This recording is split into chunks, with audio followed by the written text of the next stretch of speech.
Hello, everyone. It's Dom Griffin, your favorite film critic, with the second episode of the podcast, Your Fave Film Critic. And today, I have a lot to talk about. I should say tonight, because as I'm recording this, it is 1:15 a.m. I actually started recording this maybe 25 minutes ago and got pretty deep, not deep, I don't know, 25 minutes deep, into a impromptu, just like vent sesh. It's been a very long week, and then I was like, I don't think I want to subject my listeners to, I'm not trying to turn you guys into Dr. Melfi to my Tony Soprano. That is not the vibe of the pod or what we're kind of going for. As always, and by always I mean this being the second week of the pod, we are here to talk about movies and talk about the entertainment industry and talk about all things pop culture. So just like last week, we're going to talk about what's going on in the news. We're going to talk about what I have been watching this week. And then I'm going to answer some questions from the fun listening audience, you guys that I love so much. Like I said, it's 1 o'clock in the morning here. I am doing this on a prime and a prayer. I had a can of Jake Gyllenhaal. Jake Paul, not Jake Gyllenhaal. Jake Gyllenhaal doesn't have an energy drink, or as Jake Paul calls it, like a hydration drink. He's not calling it an energy drink, even though it has twice as much caffeine as Red Bull in an equally sized can. We do not have a Jake Paul Prime drink sponsorship here. That would be wonderful. Jake Paul, if you're watching this, I love caffeine and funny colored cans, so like we can make some magic here. That said, it's Barbenheimer time. Today was Barbenheimer Day. Today was the day that these two fine films came out. We'll talk about both of them a little bit later in the episode. But I have had an insane time at work, an insane time at home writing stuff. And I just want to dedicate this episode to little Teddy James Danger Bison, my best friend Jimmy that I grew up with. He's like a brother to me. Him and his lovely wife just had their firstborn son today, and I'm so stoked for them, so proud of them. He's a little devil already. I can't wait to be kind of his uncle. And also a very special shout out this episode to my friend Rob, who just graduated, got his master's degree. I miss Rob very much. He moved to the UK for love, and now his children are going to have to grow up with British accents. Cillian Murphy would be so ashamed, but he's a very happy man, and he's wonderful, and I'm so grateful to have him in my life as well. Over here this week, I spent almost every night up until 2 or 3 in the morning writing about Barbie. So, a lot of cool things happening for me too. Yeah. So last week we started off with what I've been watching. This week we're going to start off with just what's been in the news, because I have a few topics to talk about. There is some overlap from last week, since life is an ongoing narrative and subplots don't necessarily get dropped. The first thing I want to talk about is what I have written in my notes is Scabapalooza. We're only like a week into the sag-aftra strike. We're 75 something days into the WGA strike, and all over TikTok, my sort of personal favorite social media network of choice now, even though I'm too old to like fully enjoy it. I just find it fascinating. There's an influencer on that app who's like a movie themed influencer who like has always rubbed me the wrong way, who I've always just kind of been like wary of. And this app for like over a year has just fed me content from him. I've like hit the I'm not interested in this button. At one point I think I reported one of his videos about like a Marvel movie for like hate speech, which is a very terrible thing to do, I suppose, but I didn't know how else to stop him from popping up into my world. I've just always not been a fan. Something about him has just rubbed me the wrong way, and I'm normally not one of those people that likes to be like, oh, when someone turns out to be shitty in some way, to be like, I always knew, or whatever. I hate when people do that. I don't do that very often, but this is like one of those rare cases where I'm just like not a fan of this person for whatever reason. Lots of reasons. Not going to take up the whole pod with them. But anyway, the Straw Hat Goofy character made this horrendous sketch on his TikTok, basically talking about how excited he was to scab and continue to get paid by studios to do sponsored content, to promote movies, because actors couldn't do it. and all of TikTok essentially just started going in on him. It's never fun being the main character on like Twitter or on TikTok or whatever for like a day, but like so well deserved. And the guy is just so smug and just so self-centered, and it's of all the different people I've seen saying ridiculous things about the strike and ridiculous anti-labor sentiment, something about this one guy putting his need to like shill for Disney above like what's going on with everybody just really bothered me. Uh, so I have to sort of shamefully admit that I like consumed entirely too much dunking content on him. I should have stopped, but I just could not. It's kept going. It's been a very stressful week, as I've said, and like every time I had a little pocket to just like decompress, I was just like, I wonder how many people are calling Straw Hat Goofy a hypocrite and a jerk. And there's so many things about this guy came out from other people who've had experiences with him, and it was just like one of those things where you're just like, wow, I guess, I mean, maybe my vibe detector is not as broken as I always think it is. I want to be very, very clear about something that like that led to this ongoing conversation happening on social media where a lot of film, just to show where film criticism is nowadays, a lot of people who do film criticism were just like, so like, do I have to stop? And like, SAG-AFTRA like specifically said like, no, we want you to review movies for God's sakes. They've just kind of been encouraging people to put like copy in their reviews about the strike, acknowledging the strike, which I've done for every review I put up this week. And you know, there's all these people who you realize like don't. It's not like there's like a school for this. I mean, I guess you could get like a film theory degree or whatever. But there's not like film. Is there a film critic school? I'm not gonna look that up. It's 1 o'clock in the morning. But people don't. I think so many people that do film criticism now, they have to do it through social media and stuff. They have YouTube channels or TikToks or Reels or what have you. I don't know, maybe some of them are still going like live on Clubhouse or something. But there's this distinction where like a lot of them don't feel like real journalists. A lot of people that like I physically get paid to like write for websites and papers and stuff. But like there are a lot of critics that just completely skip that step and they just make their own stuff and put it out. And they're kind of their own boss, and eventually they have to make money, and it's hard to make money off of what we do. So naturally, some of them get sponsorships, some of them, get paid to do stuff. And I think you kind of have to keep like a hard divide between getting paid by studios to like promote movies versus like actually like writing about them and stuff. And I guess it never occurred to me because like I've never been in a position where a studio has been like, hey, we loved your reviews and we want you to come be on the red carpet and talk to Don Cheadle, and I don't know, like I suppose I might have a difficult time turning down money and proximity to Don Cheadle. Like I'm thinking about it right now and like I love money and I really like Don Cheadle, but I don't think I would do it because I've seen people. I made some tweets about the Straw Hat Goofy stuff, and someone like point blank asked me like, well, would you do it if you had his opportunities? Like, wouldn't you do it? Or are you just bitter because you don't have them?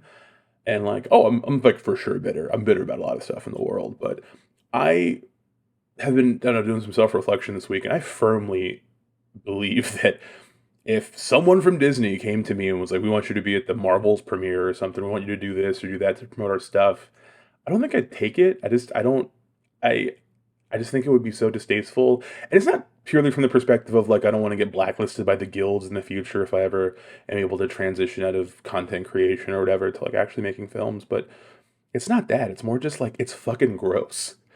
Like it's fucking disgusting. Like those women that you saw on TikTok making like a day in the life of a strike nurse videos. Like, hey, the nurses are on strike and I'm getting paid to go do their jobs. Like it was like someone trying to talk about being a scab like they were on an episode of Cribs.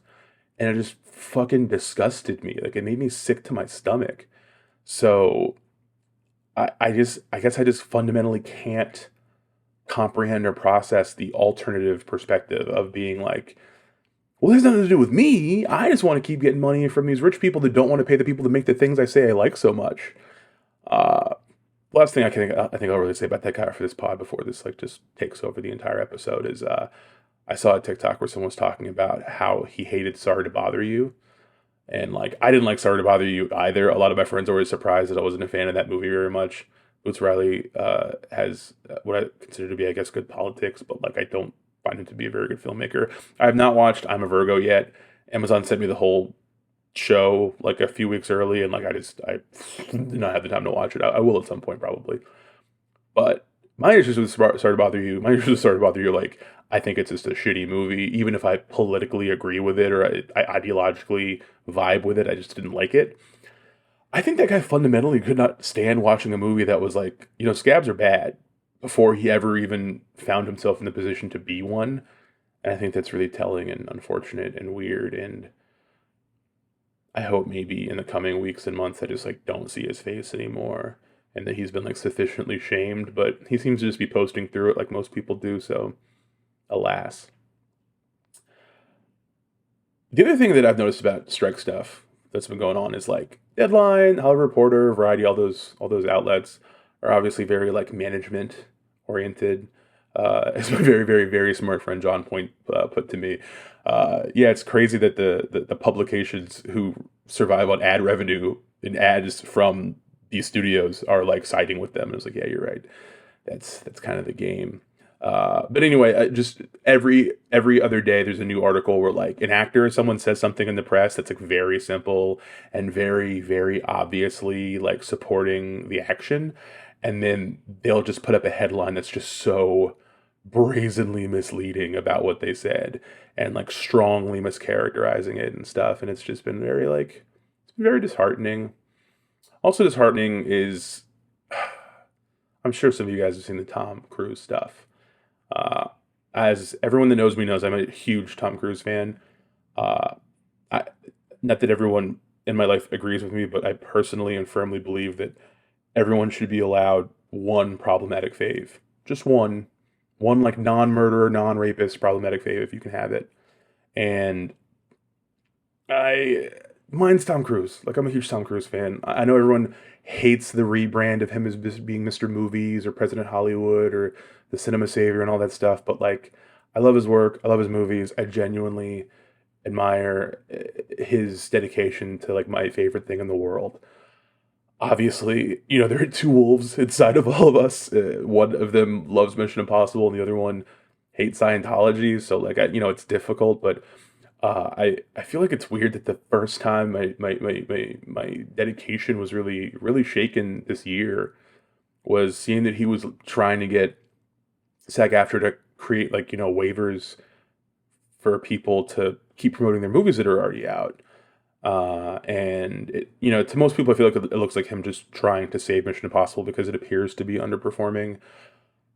As someone who runs a movie theater, it did very strong at my theater, and it's got legs. Even if it's going to be completely overshadowed by Barbenheimer this weekend, after these next few weeks, like there's not a bunch of movies for the rest of a while. Tom Cruise movies have legs, and if theaters can keep it, even though they're going to have diminished screens, that movie's going to continue to do well here and abroad. So I don't think it's so much that. I do believe him when he says that he's really trying to save the theatrical model, and that's why he wants people to be able to promote the movies that are already out, so that all of the growth the exhibition industry has experienced since COVID, since being sort of back from COVID or whatever, doesn't want to see that get walked back, and there is a danger of that happening. But I also still think like, it created this kind of whole dialogue about, well, they asked him to be on a picket line, and he was like, eh.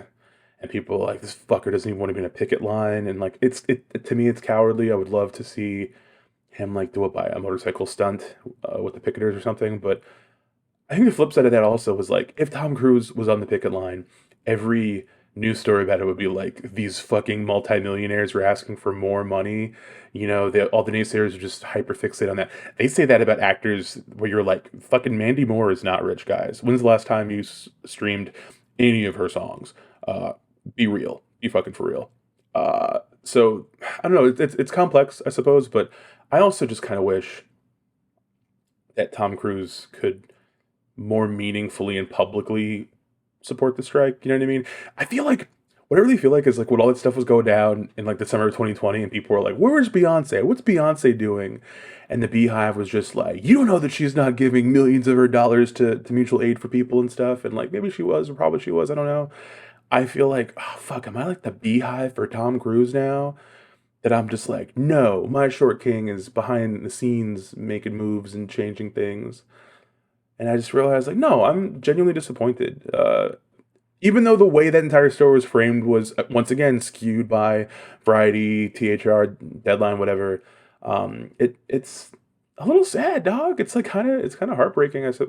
I shouldn't say heartbreaking. I sound like such a simp right now. I really hope that this is not the last episode of the pod because everyone just decides they don't want to hear a grown man uh, compromising his morals because he really liked to interview with the vampire. But I gotta speak my truth, you know. Uh, but speaking of the exhibition industry and the strike, another thing in the news is that it's being reported that Warner Brothers is considering pushing release dates back for some of their big movies because of the strike, and they're concerned that there might not be any content to release next year. So they want to kind of save some of these movies for later. They're talking about pushing The Color Purple, the new adaptation of the musical adaptation of the book that's coming out, and it looks pretty good. And they're talking about pushing back Dune 2, which people are going to be very frustrated by because we've already waited for from Dune Part 1, and you know it could ruin the momentum of ever getting to make Dune Emperor, or what I guess they will brand Dune Part 3 or something. So I don't know how I feel about it from like a critic perspective, or like how I feel about like those movies moving around, but as I said, I run a movie theater, and like the idea of us looking forward to the end of the year, like certain big titles coming to bolster, did I say bolster us through the holidays, and then the studios just go, psych, we need these for later. We will have nothing. And let me tell you, I have been through every one of the lean moments post COVID that movie theaters have experienced. And if you think about how long you can go without watching a movie, you know what I mean? We're like, hey, there's been nothing at the movies for the last few months. I just don't go. Imagine what it's like going to work every day, and everyone makes that decision. You just look at the tumbleweeds, fucking breakdancing, doing spinneroonies in your lobby because no one wants to spend money to come to movie theaters and no movies to watch. They have Netflix, they have Hulu, they have Tubi, you know. So like, God, please don't push Dune Part 2 back. Just fucking release the thing. You know what I mean? Like, come on. Hasn't David Zaslav fucking done enough to us? What more do you fucking want, you goddamn leech? Speaking of more shit that David Zaslav has fucking wrought, Warner Brothers has apparently done more reshoots on Aquaman and the Lost Kingdom than on any other movie, maybe ever, especially a movie of this magnitude and size. This is a movie that has been through 3 different regimes at DC Films. Poor James Wan. James Wan has spent his entire career making very smartly budgeted horror films that make tons of money and make a lot of people very happy or scared or whatever. And he rocks. I think James Wan is awesome. The only 2 times he's made like a big movie are Furious 7, the 7th Fast and Furious movie. The one Paul Walker died making. He didn't die on the set of the movie, but he died during, you know.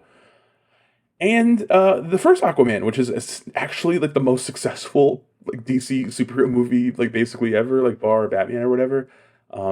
So the idea that he actually pulled that off, that ridiculous, dumb, sweet movie that has octopuses playing the drums and shit, the fact that he pulled that off and they weren't like, oh, here, do whatever you want. You made a $1 billion Aquaman movie, do whatever the fuck you want, dude. You know what you're doing, you're fine.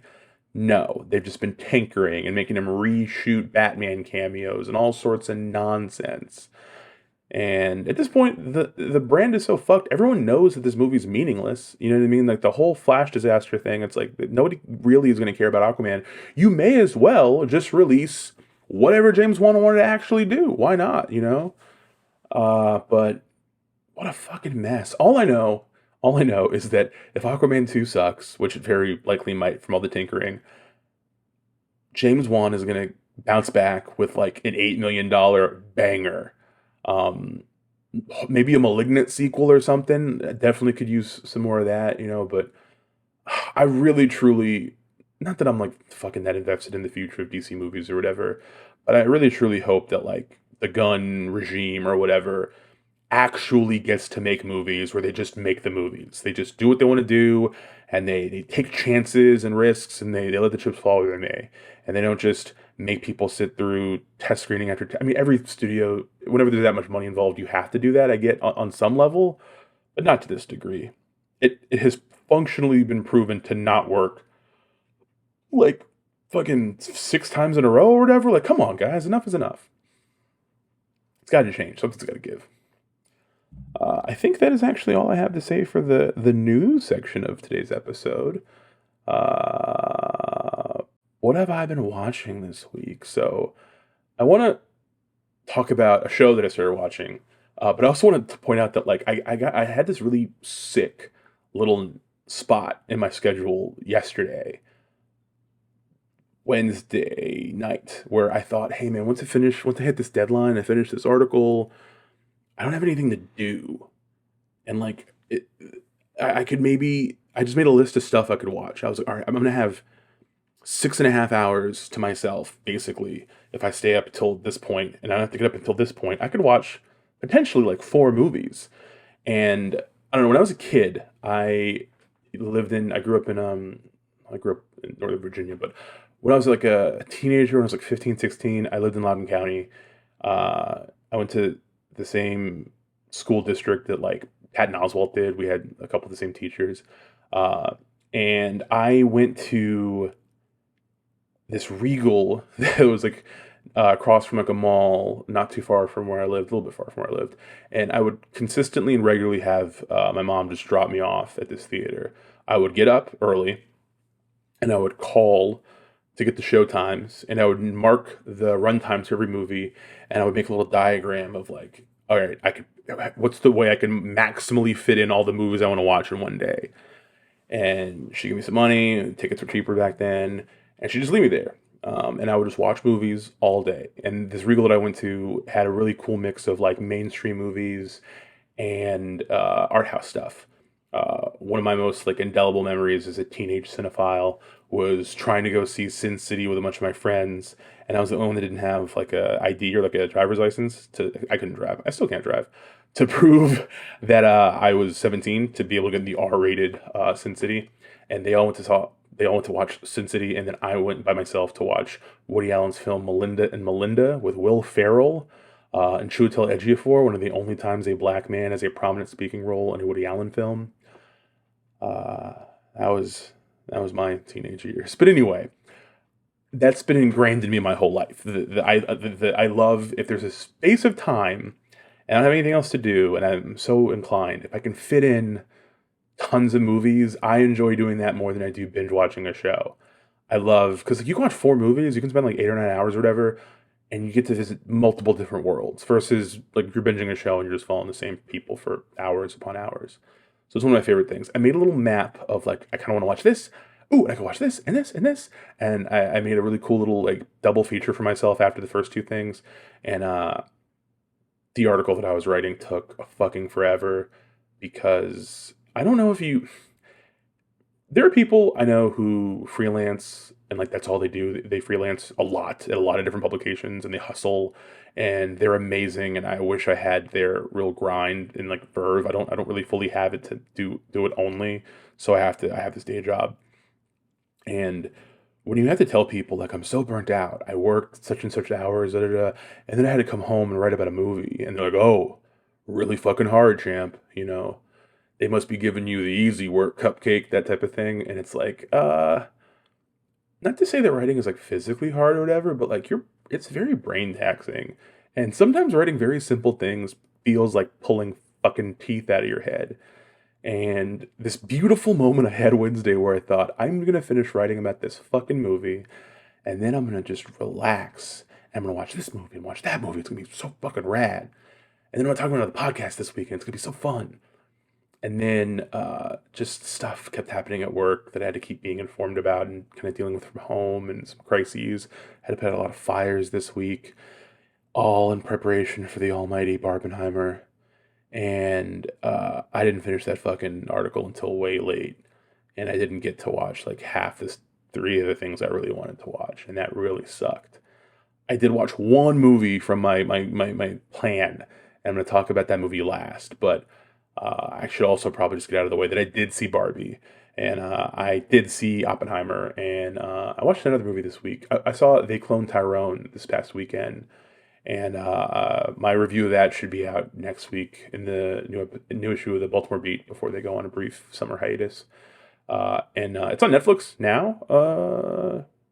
This comes out. Yeah, if you're listening to this, it's out. It's officially on Netflix. I saw it theatrically. Pretty dope movie, actually. I liked a lot of things about it. I thought it was really funny. I thought it was really inventive. Had a really good vibe. I thought it was a little bit flat thematically, a little bit like bland in that respect, but it was so entertaining and actually so enjoyable that like I had like a bunch of complaints, but like I also didn't care. I was like, this is a really rad movie. I really enjoyed it. It's the first time getting to see Jamie Foxx just be funny in a while. Like just straight up, he's like 90% funny, 10% like serious, which is kind of an improvement from like him. He does the like kind of serious leading man thing a lot. Or at least it feels like a lot. I don't know. I'm not going to go do math on his filmography, but They Clone Tyrone, really good movie. I think definitely worth checking out on Netflix. It's one of the better things Netflix has put out in a very long time. And it's just going to be completely fucking swallowed up culturally by Barbenheimer. Like no one's going to be talking about this movie, unfortunately. Even though it merits conversation. I don't really want to like get too deep into it because it's a movie that has like a lot of like twists and stuff and a lot of like interesting conceits. And I sort of feel like you should just watch it. Maybe we can talk about it again later or something, but I don't really want to like spoil it, especially since my review's not out yet. But I did like it. If you find yourself this week wanting to watch something on streaming, watch the Clone Tyrone. It's I don't want to call it a winner or a banger necessarily, but it's quite good. It's quite nice. I quite appreciated it. Um, uh, I'll get into Barbie and Oppenheimer in a second, I guess. But the other thing I watched this week, one thing that's really nice, one thing that's great is I watched the first couple episodes of Full Circle, the new Steven Soderbergh HBO. Well, I guess it's technically a Max series. It's like a Max streaming exclusive or whatever. They didn't dump the whole thing. It's like 2 episodes every week. So I think the next 2 episodes came out today. But I did not get to watch those because I'm not a very lucky person. But the first two are very good. The thing about Steven Soderbergh, he's like my fave, so like you always have to take what I say about him with a grain of salt. That's just fair. I'm being honest. Is that this man never sleeps? Like I beat myself up all the time because I have such a difficult time juggling like my day job and like the places I write for, and like my YouTube channel, and now this podcast, and like I aspire to be as good a juggler as Steven Soderbergh. Like you look every year and he releases that master list of everything he read and watched and did. And you look and you're like, this is a year that he directed like 3 feature films or like 2 features and like a show or a show and a web project or something. I don't know when he sleeps. And every year I look at it and I get like intense imposter syndrome and just like jealousy and like wondering how one man can do so much. Now, I realize some of it is that he's like fully fucking like he's older than me. He's been in the industry for like 30 years, and he's probably not like rich, but he's like affluent. I suppose affluent's like bigger than rich. Whatever. He's probably comfortable, let's say. And when you don't have to like chase down the rent every month, it's probably a little bit easier to like do a lot of fun, cool things. And I shouldn't compare myself to something like that, but that's like my inspiration for the most part. Like every time that I'm like pushing myself a little farther or like sacrificing sleep to make one more thing, I think like, well, fucking Steven Soderbergh had this pocket of time that I have. He might fucking recreationally recut Raiders of the Lost Ark or something, So Soderbergh's the man to me. I think he's just fantastic. And the show's pretty cool. It's written entirely by Ed Solomon, underrated screenwriter behind Men in Black, behind Bill and Ted's Excellent Adventure, the entire, like, all those movies. Ed's written a lot of cool stuff. He's previously worked with Soderbergh on Mosaic, which is originally like a choose your own adventure whodunit app. That then got recut as an HBO miniseries, and it's probably, oh god, I hope it's still on Max. I hope Zaslav didn't take that off, fucker. But it's good. It's like 6 parts. Sharon Stone's in it. It's really, really, really good shit. And then he also wrote No Sudden Move, the other Max thing that Soderbergh did. It was like 2 years ago now. Nobody really saw it. It's a good movie, but people were not into it. I guess I liked it. Now he's back for Full Circle. And Full Circle, I've never actually seen this Kurosawa film, sadly, but it's like very similar plot wise to the movie High and Low. It's sort of like a case of like mistaken identity and like this kidnapping scheme and sort of like this sprawling cast that are all interconnected by like stuff. It's got CCH Pounder, an incredible actress that every time I see her, I just think of Glenn Howerton doing her on It's Always Sunny, which is funny. And Dennis Quaid with a ponytail. It's got Timothy Olyphant, Claire Danes. Really good cast. Very strong cast. My friend Duke's wife is one of the episodes. Shout out to her. And it's good stuff. It's a good show. I can't really comment that much on it until I watch the other four. I think it's 4 episodes. But if you have been unaware of its existence, you should check it out. And if you've been thinking about watching it but putting it off, you should check it out. I don't know if it's worth waiting until it's all over to binge. You can do that. I mean, I'm probably going to end up doing that now. But yeah, Full Circle, good shit. Really, really good shit. Soderbergh also has this fucking guy, has this like web series called Command Z that's like a time travel comedy satire thing. The trailer kind of gives off Everything Ever All at Once vibes a little bit. But like Soderbergh, it's 1:45 in the morning. Soderbergh essentially gave the Russo brothers their career. Like he really kind of helped nurture them early on in life, and they produced Everything Ever All at Once. So I'm just gonna say he owns that too, sort of. But it looks fun. It's got, I think, Michael Cera's in it. It's a bunch of people.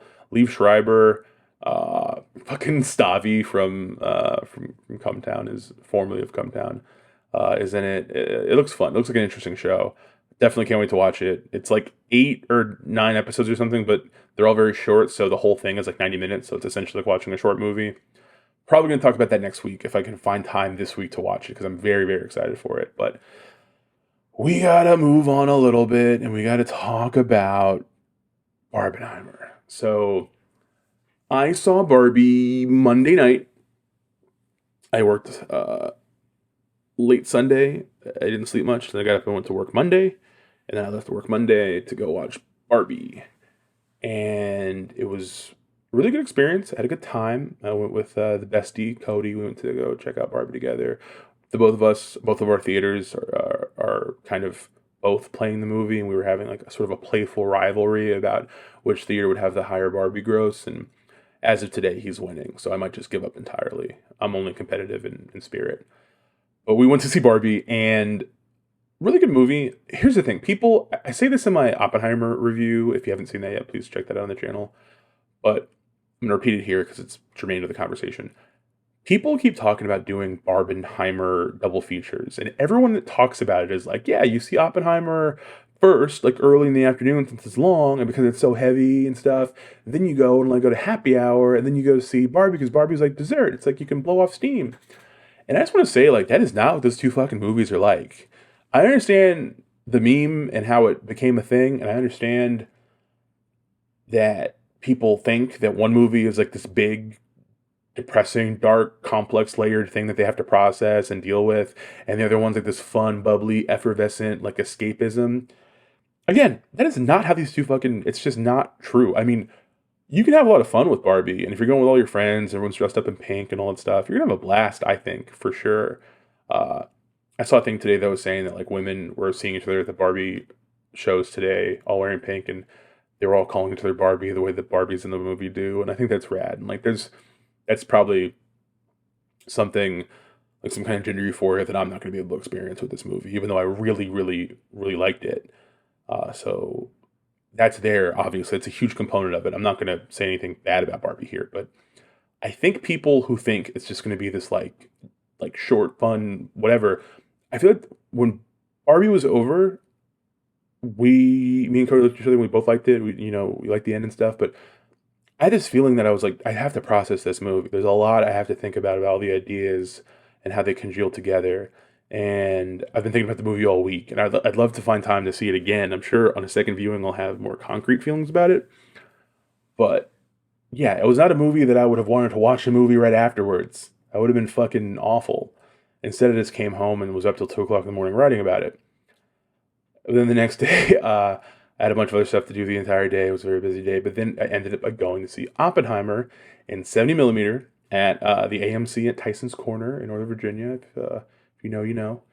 And it was a much simpler and sort of more immediately rewarding experience. And by that, I mean that within 10 or 15 minutes of Oppenheimer, I immediately knew why Nolan made the movie, where it was going, all the sort of mystery of why he's doing this for the last year and a half. Immediately, I was like, I fucking get it. I'm dialed in. Dudes rock. Let's go. And I really liked it. The whole movie, I was just like in the bag. And when it was over, I didn't have to really like think about anything or process anything. Like the movie is just big, passionate and fiery, and it gets in your face and just throws all its feelings at you. Like boom, boom. But I don't want to do the explosion things, and that's very poor taste. But like it's a lot. It's like a big mounting tension biopic character piece, character study thing. It's remarkable. And when it was over, I was like, cool, I gotta pee. And then, I gotta go home. Oh, and then I gotta make a video about it and then put out the video and stuff. If I, when that was over, had immediately gone into Barbie, that would have been weird. That would have been a weird experience. Or if I was done with Barbie and went immediately into Oppenheimer, that would have been a shitty, weird experience. I think maybe once you've seen both movies, if you and a bunch of friends want to get together and go do the experience again, double feature would be cool. I could see it being interesting. But in terms of like first watches, do not do that. Do not fucking do that. I saw them separated by like 24 hours, and I still don't think that was enough. That's for different reasons, just because my brain is mush from everything I've been juggling this week. But like, I feel like even if you're not doing the dumb shit that I'm doing, you should put some space between those two movies. I assure you, it is a better thing. But I did in my Oppenheimer video say I wanted to talk more about both movies on the pod. And the thing I want to say about Barbie is just that it's a very funny movie. I think everyone in it, the cast is great. I have a review that I wrote for Looper that I'll link in the show notes if I can remember to. And it's insane to me that this movie got made. And I know there's like a backlash already to people praising it for being subversive, as being like, well, it's subversive, but it's still a fucking Barbie movie. It's still about a doll. It's still this, it's still that. And it's like, stop being like that. Stop being so defensive. Stop being so quick to call Greta a sellout because she made a movie with a fucking budget. It's a really cool, interesting, challenging, and ambitious movie. And I don't know that anybody else could have made it the way she made it. Other people could have made different versions, clearly. I'm not saying she's like special in that regard, but it feels like such of a piece with her other movies, and it just made me feel so good. There's so many parts of the movie that I just, teared up, or I felt myself being like, I did not expect in the middle of this kind of goofy, broad bit of comedy to then suddenly be lost within myself, processing like complex feelings about like gender and like existence and stuff, I feel like you can't praise Margot Robbie is very good. It's probably one of her better performances. She's really, really, really strong in the movie. But what Ryan Gosling does with Ken is so fascinating, because there's all these arguments about the movie being woke and all of these, people talking about how like, oh, well, like, I feel like I see a lot of women championing the movie, but championing it in that way where they're like, oh, people like Martin Scorsese aren't going to like it. This isn't for the boys or whatever, in this kind of weird way. And I think what makes the movie special is that there are so many parts of it that are very clearly for women and girls in a very meaningful way, or as meaningful as you can in a movie that Mattel is profiting off of to this degree. But there's something there. There's multiple points where I'm like, you know what? I know that I don't fully grasp this, or this isn't going to connect to me fully the way it may a lot of women. And I'm cool with that. I mean, that's how movies are. Like, if you watch today at my theater, not today, but this week, there's a lady who came to see the movie Joyride, which I have not watched. But that's a movie like written, I think, and directed by Asian women and people, and like the whole cast is Asian women, and it's like they go to like their home country and all this. It's like it's a very like clearly like specific. There's a cultural specificity there. And this old white lady saw it and came out and didn't like it. I don't know, maybe 20, 30 minutes in, was just like, this is the worst movie I've ever seen. And was saying all this mean stuff. And like, maybe the movie sucks. I have not seen Joyride. Who knows? But all I could think was like, man, you weren't even, did you go in there with open arms? Do you know what I mean? Like, there are times that I watch a movie that like the representation matters crowd that just eats up, that I'm like, this isn't for me. But I always go in trying to let it hit me, because you don't have to, come from someone's background or whatever to be able to enjoy a movie. I hate when people bring like identity politics into like how you watch and like movies. I think it's so strange. But that said, like when something isn't for me, I still give it space. I still try to, I try to be very, I don't want to say objective because that's not quite accurate for my approach or my thing, but just because something is not for me does not mean I can't get something out of it. That I cannot, so much about, so much of movie making to me is about sharing other perspectives and being able to see the world from someone else's eyes, and hearing stories that make you think about your life differently. So, again, even though I'm a boy, I still liked the girly parts of Barbie. I was very moved by them, and I found them to be interesting. But the thing I was not prepared for was how good the Ken stuff is. And that a lot of the things that, Ryan Gosling was saying in interviews about kenergy and being Kenough and all those funny little things, and him talking about finding a Ken doll buried in the dirt that his daughters had played with, and how this man's story must be told and stuff. And it was all very tongue-in-cheek. There's something equally, maybe not equally, but similarly stirring in the movie about the way it talks about masculinity and what it means to be like a man. And I think people are going to critique the movie for how it's like so much of the movie is that Greta seems to be like she came for a fight, kind of like she knew exactly, her and Noah Baumbach, the co-writer, knew exactly what type of critiques people would give it, and they try to fortify the movie to make it like critique proof. And in some ways, I think that does kind of get in the way of the movie. That every scene is sort of being like, it's this, but also I have to know that you're going to say this, and I have to. There's a thing online a while ago about how people on Twitter talk a certain way now because of the frequency with which people purposely read tweets in bad faith and then start arguments. So, like, we as a culture, sort of out of that, talk about things from a defensive viewpoint because we don't want to be misinterpreted. We don't want to seem to be anti something by omission.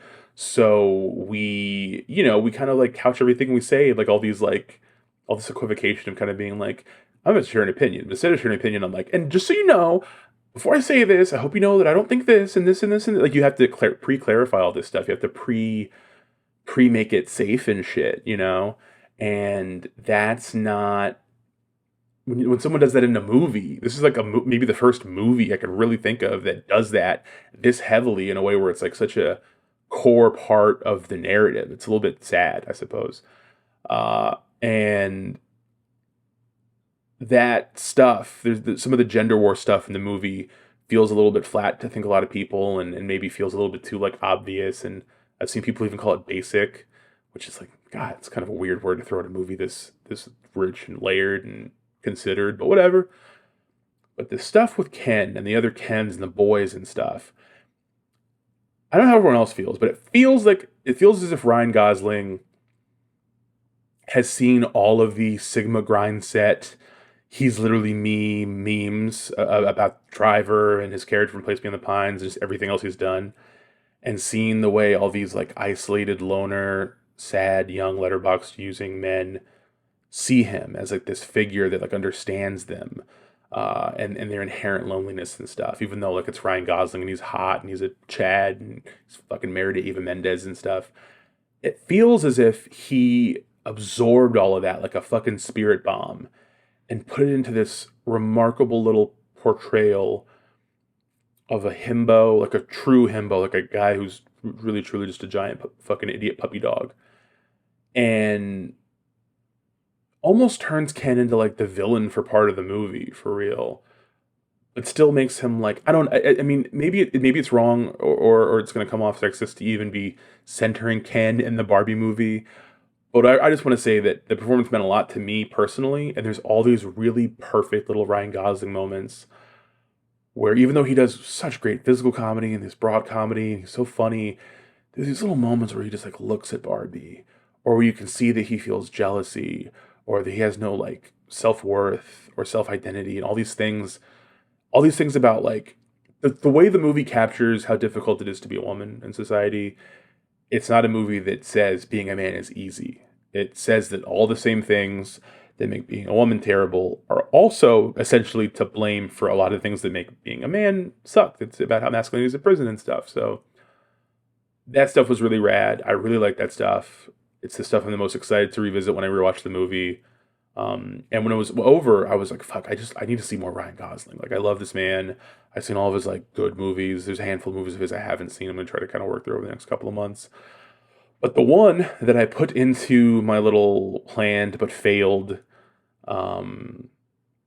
marathon thing that I was going to do is the movie I'm about to talk about next. But in terms of Oppenheimer is also a movie that I think has a lot of interesting things to say about the complexity of existence. Like, it's a movie where you're really just watching a guy lay out his entire life in this like this exacting detail about every good or bad thing he's ever done, sort of trying to like figure out how the scales are going to balance by the end. And watching this man kind of beat himself up publicly because he knows he deserves it, because he essentially did end the world by coming up with this fucking bomb. It's really strong. Can't wait to see that again as well, but that's so long, it's gonna be hard to fit it in. But last movie I want to talk about that I watched is last night I watched Crazy Stupid Love for the first time ever with Ryan Gosling and Steve Carell. I've never seen this movie. It's from 2011. It's directed by the two guys that made Bad Santa. I don't remember their names. I'm not going to Google it. And they also directed Focus with Will Smith and Margot Robbie. And other stuff too. But it's written by Dan Fogelman, who, the creator of like This Is Us, but he also wrote this movie and a couple other movies, and one horrible fucking movie that he directed called Life Itself. If you've never seen it, turn the pod off like now, and then watch the first 20 minutes of it on Amazon Prime if it's still on there. One of the most batshit, terrible, god-awful movies I've ever seen. For a little while, I kept tweeting Dan Fogelman about it, being like, you gotta talk about this to me, man. What's going on? I think he blocked me. I was like, I need to understand how you wrote this. Having watched Crazy Stupid Love, now I get why he was even able to make that movie. There's a lot of good here in the script, and it strongly outweighs a lot of the bad. And most of the bad is not really bad, it's just weird. If you haven't seen Crazy Stupid Love, Steve Carell plays a guy who is, I don't remember the character's names, I'm sorry. Steve Carell is married to Julianne Moore, and she divorces him because she's been cheating on him with this guy from work named David Lindhagen. That name sticks out because they say it like 50 million times in the movie for a reason. He gets divorced. He's got to move out from his young son, his like pre-teen son and his like kid daughter. He gets an apartment. He's very depressed. He starts going to this bar every day. And he encounters Ryan Gosling, who's Ryan Gosling. He's just this like hot, cool ass guy who like is practically a pickup artist. And he tries to teach Steve Carell how to be cool and how to dress for the 2010s and get a better haircut and stop wearing, deep fried New Balances and stuff. And it's sort of that movie, but it's also a movie about Steve Carell trying to get his wife back. It's also a movie about Ryan Gosling realizing he doesn't like being a womanizer and meeting this girl, played by Emma Stone, that he really has a lot of chemistry with and kind of falls for. But the whole movie is essentially building up to this moment where, spoilers for a 12-year-old movie, that the woman, Emma Stone, that Ryan Gosling starts dating is actually Steve Carell's eldest daughter. The whole movie, you see Emma Stone's whole subplot. You don't know this is his oldest daughter because he never says he has a third daughter. But the explanation is that he had her when he was 17. That's why he married so young. That's why he's only ever slept with one woman, yada, yada. The reason I wanted to watch Crazy Stupid Love is that the climax of this movie is really good. And unfortunately, I'd seen it before I ever watched the movie. But I was watching it, and I was like, I should probably watch the movie that builds around this, And it's miraculous that it worked so well in isolation, but the reveal of what's going on is a payoff of like 6 different reveals in the whole scene.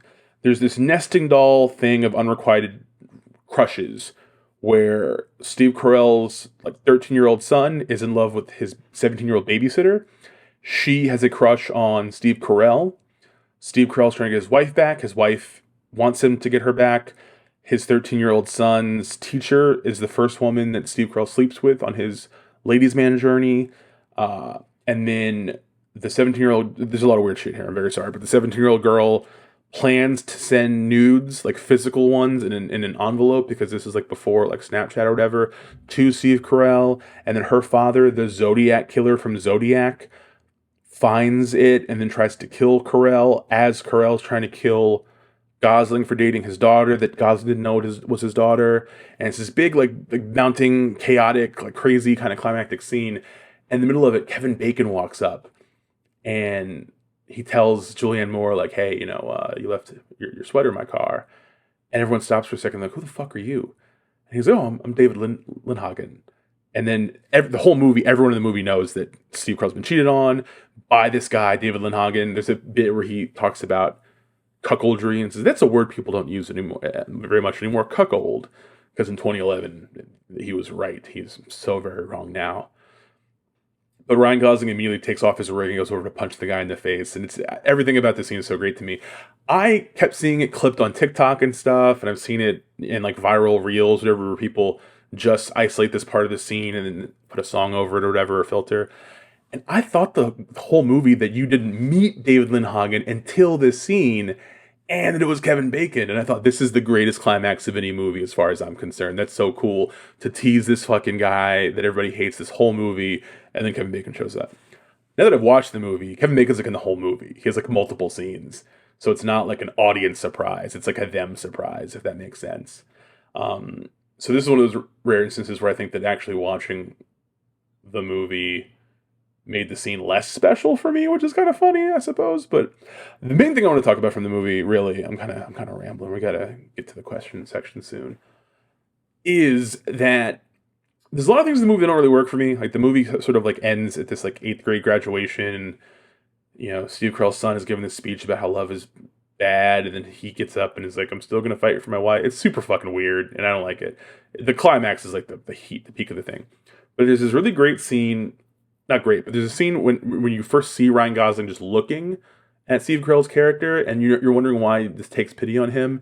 And he even asks him, like, why are you doing this for me? And he's like, you just remind me of somebody. And at first, I thought, oh, maybe Steve Carell used to be like maybe Ryan Gosling's character used to be like a fat kid or something, and he reinvented himself to get girls to like him or whatever, and he recognizes himself in Carell. But it was so much different because much later in the movie, when Ryan Gosling is opening up to Emma Stone for the first time, because he never opens up to people, he starts talking about his father, and you realize his father was very similar to Steve Carell's character. And it's this moment of you realizing that all the stuff you've watched is Ryan Gosling like who's clearly maybe always resented his father and always kind of thought he was like a pushover, and didn't want to be anything like him and stuff. Now he's getting a chance to be intimate with someone like his father, and he can kind of forgive him, and in forgiving him he wants to give him something that he couldn't when he was a child, because how could he? And it's really, and you can tell that he did love his father, and that even though he thought his father was a pushover and too weak and not an alpha male or whatever the fuck, that he loved him, he admired him and all this stuff. So it makes their relationship really interesting.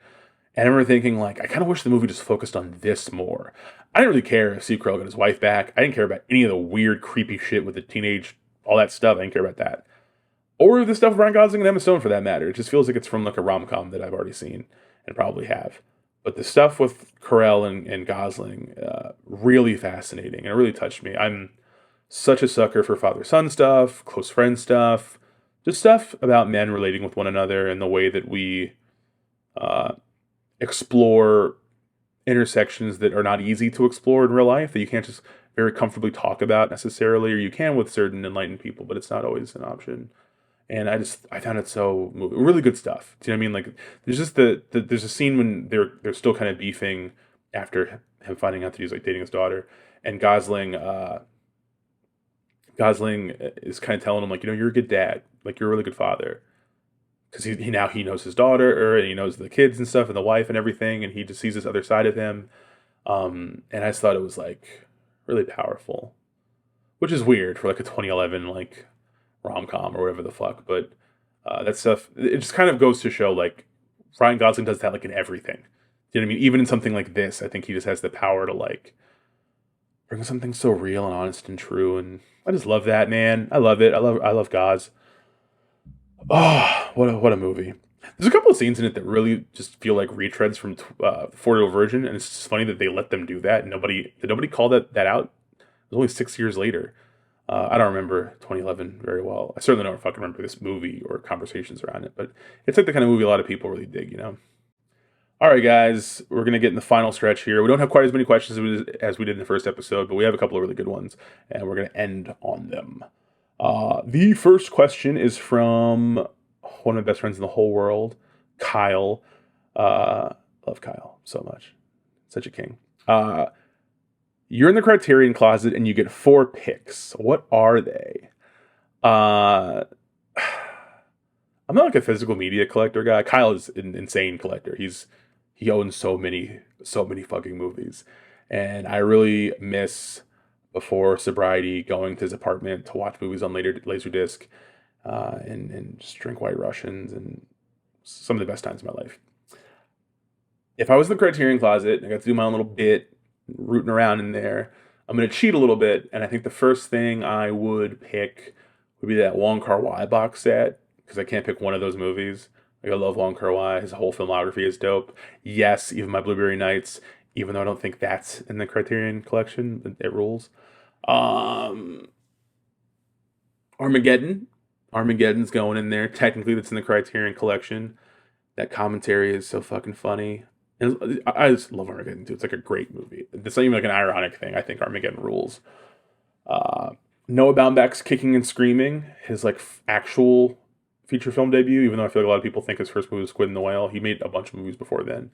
And when I was in my early 20s and I was still, I don't know, more actively trying to become a filmmaker, every script that I wrote kind of had a Kicking and Screaming vibe. I was so obsessed with writing movies that were just a bunch of disaffected 20-somethings talking in clever dialogue at each other. I was weaned on Woody Allen and Eric Romer and all this shit, and Kevin Smith. You know, sue the guy. But I still, every time I watch Kicking and Screaming, it takes me back to that time in my life when I was like just trying to capture the same stuff these guys already captured, but about my existence. And it just holds up to me. It's like a rickety little cheap, shitty indie movie, but it's got a lot of heart and it's really funny. And I really love that the main character plays the dad in Bo Burnham's 8th Grade. I like that actor a lot. He just popped up in that movie with Sydney Sweeney that's on HBO, where she plays. It's based on a true reality. That movie. He's in reality too. He's a good actor. So Kicking and Screaming, and then House of Games, the David Mamet movie.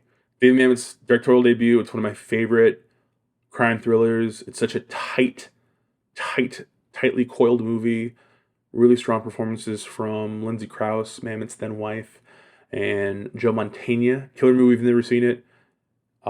So well constructed. If you've never seen House of Games, you can skip the next 2 minutes of the podcast and just go watch that. Follow-up question. You're in the Dom-Tyrion closet and you get to suggest 4 movies that have been released from when you've been born. Okay, cool. That kind of narrows it down a little bit. What are they? Very easy first movie is Miami Vice, Michael Mann, 2006. Theatrical cut. That would be the first release that Dom-Tyrion puts out. We would get the rights somehow. We would put it out. It would be great. We would also have a special Dom-Tyrion release of Tenet. And we would get me and Nolan to sit down and talk about it for like an hour and a half as one of the special features. And I would just like talk to him about all the things that it made me feel.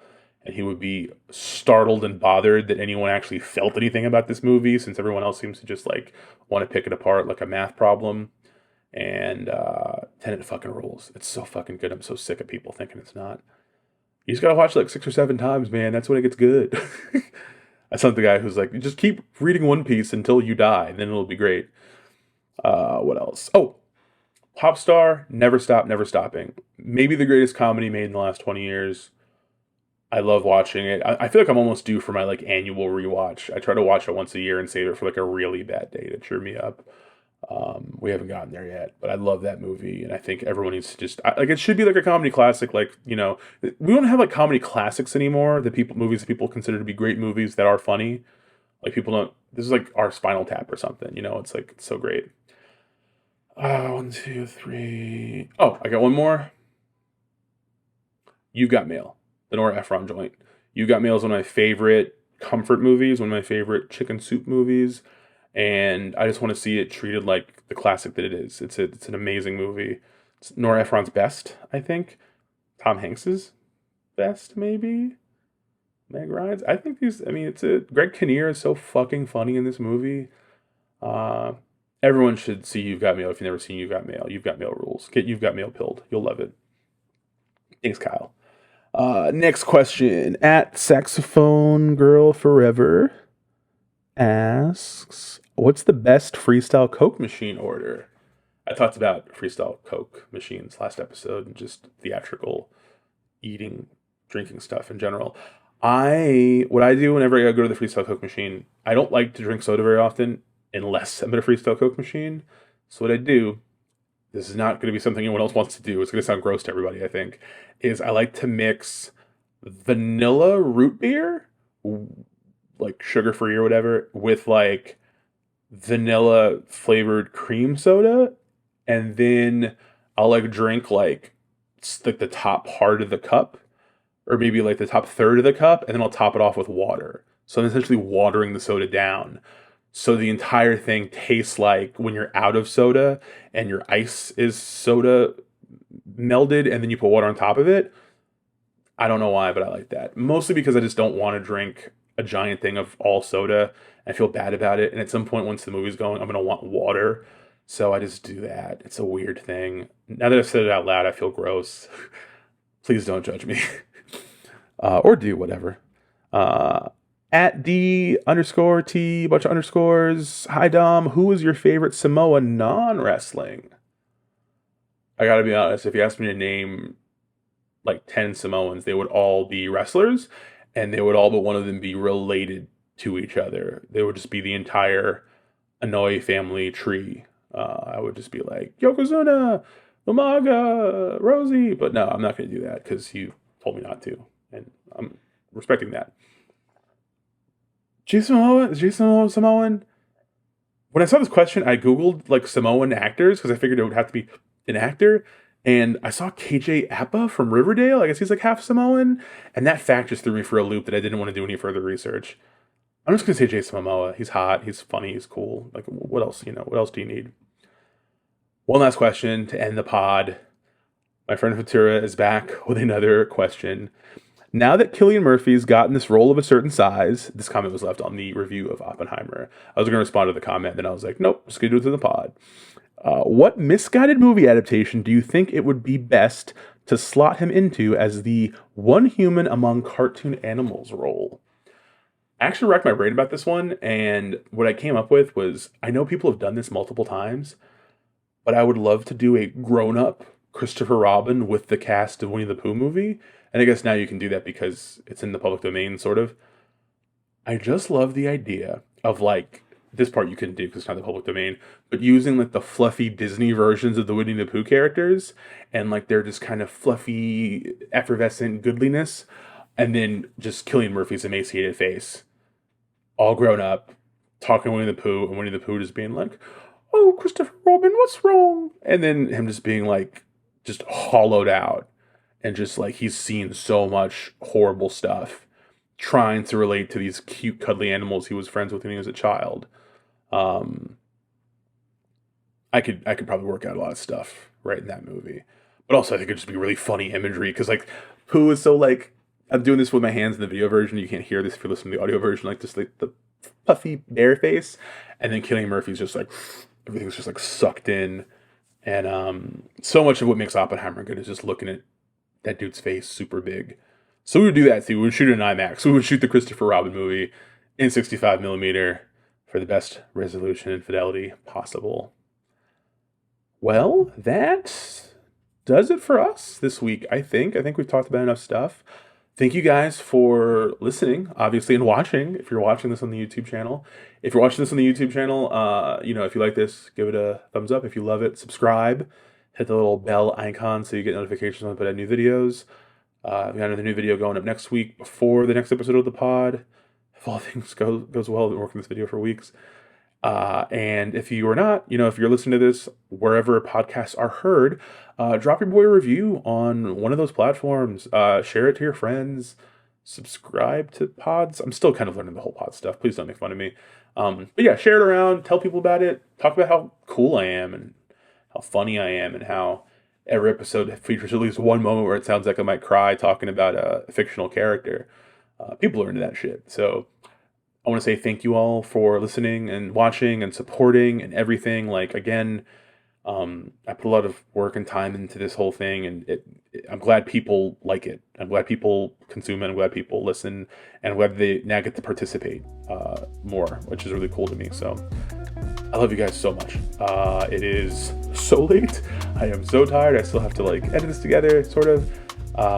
So yeah, thank you again. I'll talk to you guys next week on your fave film critic.